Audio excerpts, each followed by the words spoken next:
if you get super bogged down in thinking about the scale of what's happening, it will either be paralyzing to you or it will be super motivating. How can you talk about it, and how can you think about it in ways that invite action rather than paralyze people?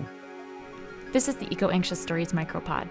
Today's 5-minute episode features Eric Holthaus. This system is not working for hardly anyone, and it's now reached a sort of crisis levels, to the point that the earth itself is sort of like rejecting the system. And that's really disorienting for me, at least, to sort of figure out how I fit in, or what type of work is even meaningful. Back in mid 2016, climate policy and climate discussions were mostly about like achieving agreement and implementing policies and talking in a way that was sort of divorced from how people were feeling about it.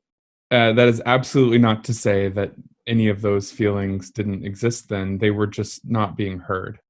I think that for hundreds of years, there's been this similar feeling of catastrophe ongoing and powerlessness to stop it, mostly from people on the front lines of imperialism and colonialism and capitalism for hundreds of years now.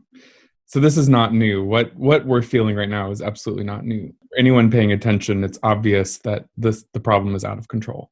I think for especially me as a white man in a rich country, I think the word is like pass the mic is the way I think about it. Is like I, for whatever random reasons, have a large platform, and actually those reasons are not random at all. Like it's like I have cashed in on this historical privilege, and now it's my responsibility to give that privilege, literally give it to people who need to be heard right now.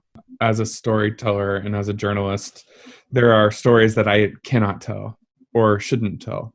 It's not my place. But I do have a path for those stories to be heard more prominently. And that's sort of at the core of what I'm trying to do, is to provide space for reimagining the stories that we tell ourselves about who we are, where we're heading, and what we are able to do.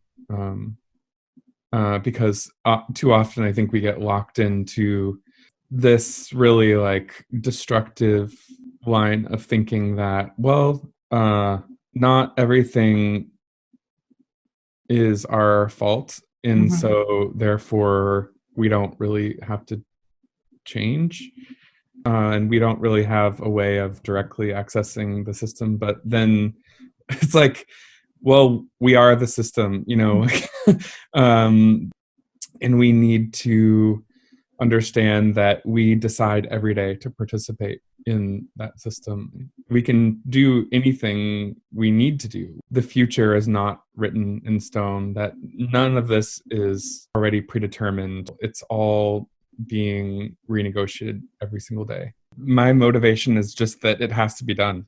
And not only in the passive voice that it has to be done, but I have to do it.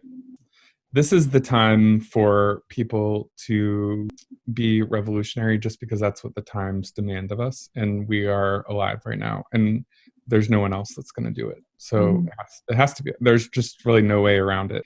If you get super bogged down in thinking about the scale of what's happening, it will either be paralyzing to you or it will be super motivating. And I'm really interested in what's the difference in those. How can you talk about it, and how can you think about it in ways that invite action rather than paralyze people? I mean, this sounds so super cheesy. It really feels like loving each other, love as an action. That's a model of a world that can exist that just doesn't yet. Thanks for listening. For more stories like this, visit ecoanxious.ca.